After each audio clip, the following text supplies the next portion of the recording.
How's it going? Hi, Jordan. How are you? Great. How are you? Good. Welcome to to see Public you. Works. I'm Jordan Allen, Water Quality and Conservation Coordinator, and I love water. Thank you. I love coming to Public Works. Thanks for having me. Absolutely. We're happy to have you. They told me that you're going to be doing job shadow with me today. And I look really forward to it. So thanks for letting me hang out with you. Absolutely. So, Jordan, why don't you explain a little bit about what your role is? I am the Water Conservation Coordinator. I guess I'm the / quality coordinator too. We manage the water quality side. But my main part of my job is the water conservation, and we manage all the water conservation rebates here at the city. We do all of our rebate programs. We do all of our flip your strip here, all of our leak checks, ITRON, anything you can think of that's water conservation related, we handle here at Public Works and within my department. Well, you have a big job.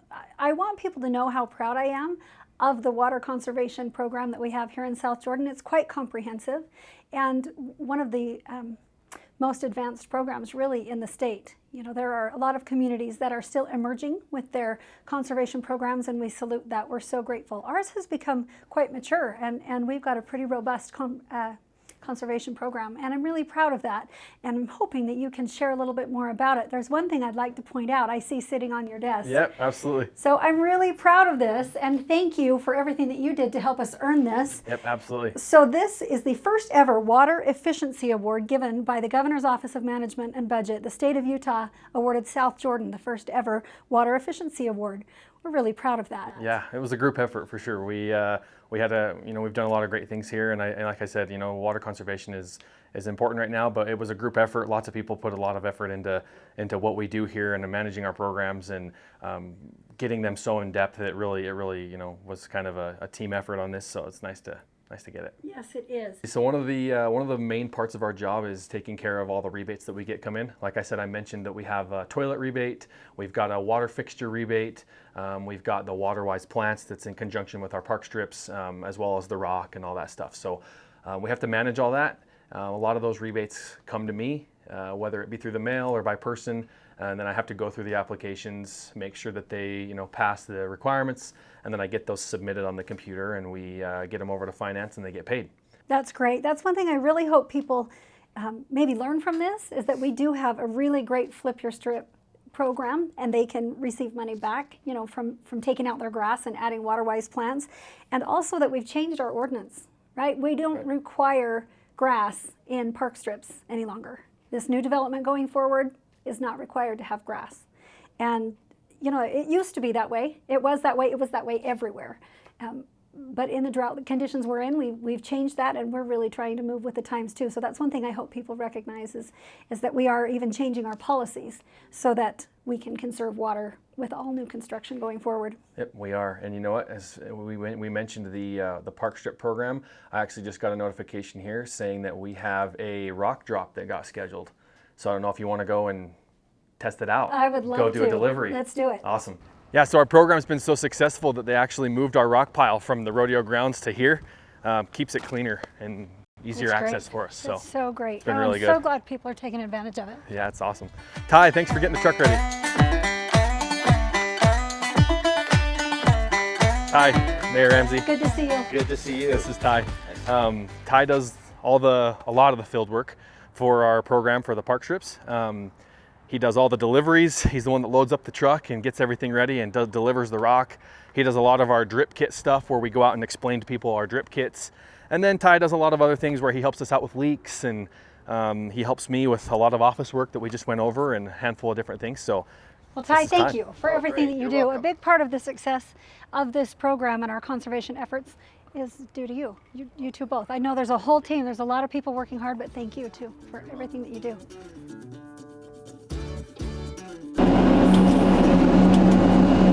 Okay.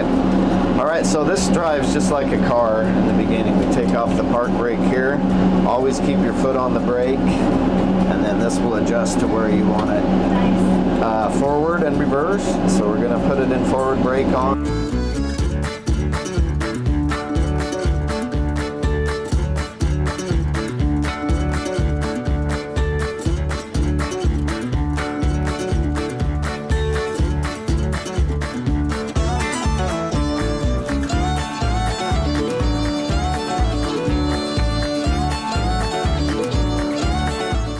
I'll be honest, being at the wheel of a big piece of machinery like that, a little scary, a little intimidating, but I loved it. It was fun to get to do, and I appreciated learning how to do it. Good job on the rock drop. Well done. Thank you. Thanks for letting me do it. It's fun. Absolutely. The truck is ready to go, and we'll do the delivery later on. Great. We actually have a house we're going to go look at right now with the strip, and then we're going to head off to a leak check. Why don't we go check that out? Let's do it.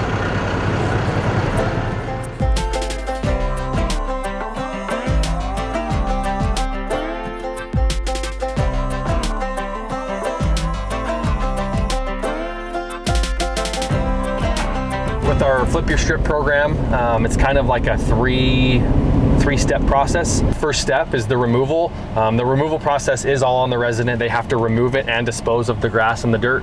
That's step one, and then the next step is once they're prepared, they come to us and let us know. We do kind of a second consultation where we'll actually bring out the drip kit, and Ty or myself will go through that kit with the resident. We'll explain all the parts and how they work, what parts go where. We can kind of give them a full mock through of how it's installed. We don't install it for them because we're not allowed, but we do as much as we possibly can to kind of explain that process. So, and then once during that step, they will do their plants as well. They'll get their plants purchased from wherever they're going to buy them from, and they will install the plants in the drip system. And then once that's kind of done, they will let us know that they're ready for a rock delivery, and we will schedule that with them accordingly, and need about 48 hours notice for that step. But then, as you saw, we load the rock up and we have it delivered whenever it is that they need it. So that's kind of the in and outs. That's really what we would tell a resident as far as how the program works and what their steps are. Do they have to pay anything for this? Nope. The only thing, well, I shouldn't say no. It is little to no cost, we say, because depending on how you get rid of the sod, possibly renting a sod cutter, those small things like that are a cost to the resident. If you'd have to take it to the dump, there is a dump fee. There's small things like that. But as far as the drip system's concerned, it's completely provided for by the city. As far as the rocks are concerned, it's completely provided for by the city. And then the plant rebate is up to $300. It's an amazing service and something I want our residents to know about. If they aren't aware of it, I want them to know. They're not writing a check to the city, they're getting a check from the city. All right, here we go. Off to check the leak. Here we go. I have no doubt you're going to find it and fix it.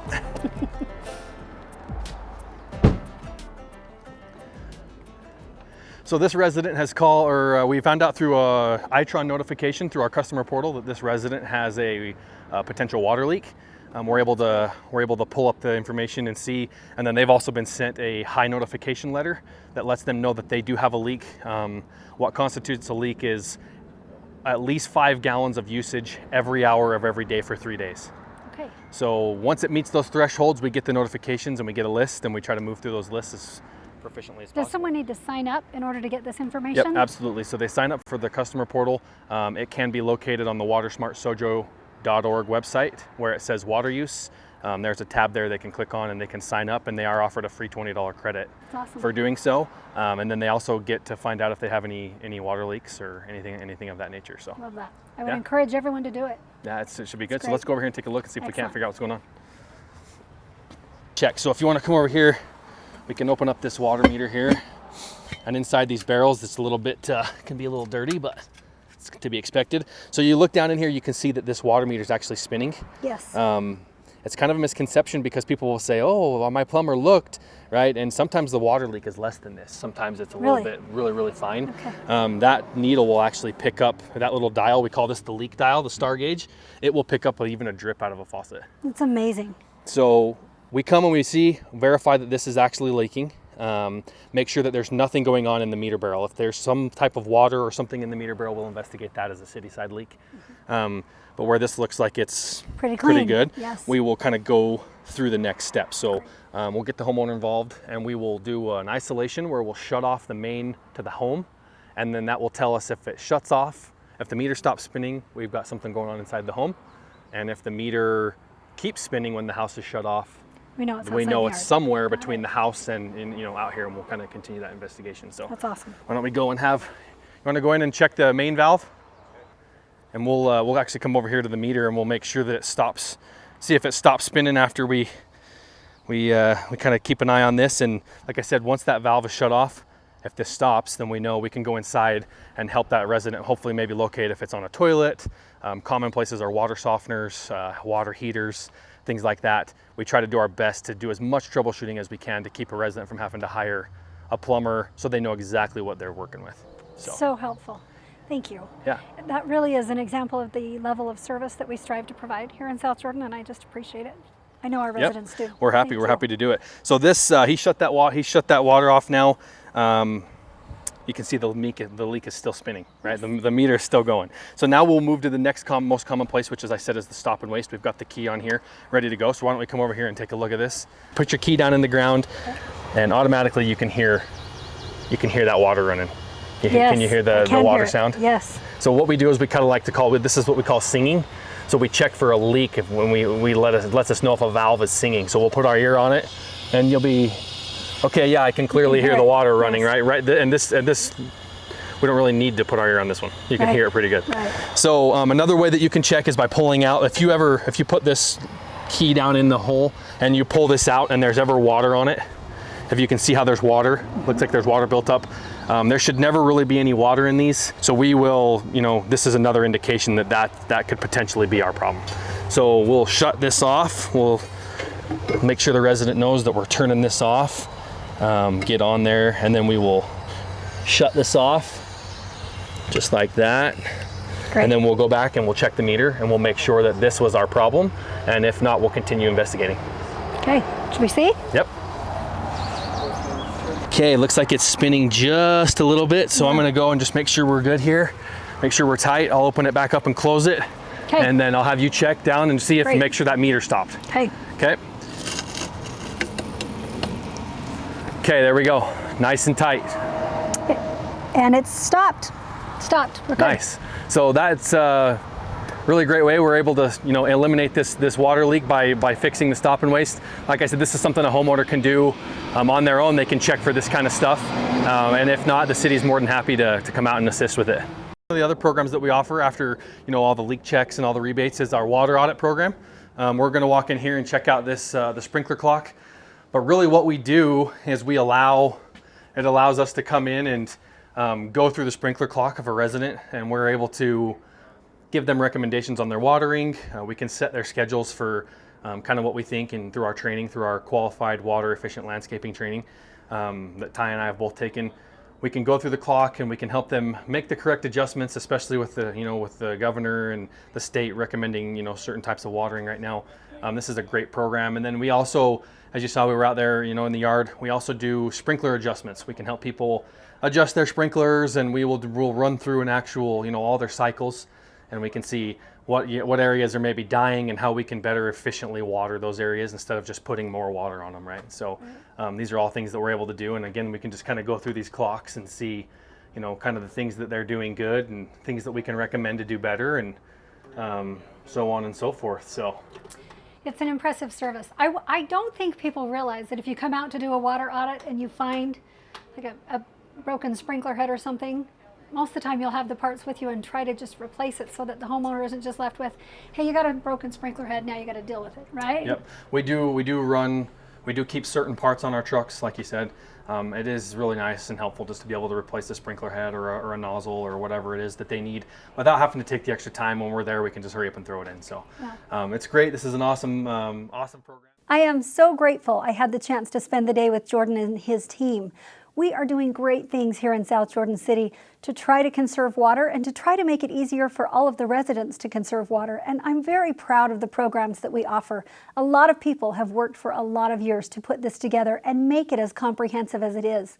We really have become a leader in this state in water conservation programming and all of the opportunities that we try to afford to the residents. I hope you'll take advantage of it. Learn about what we're doing. We have our WaterSmart Sojo website.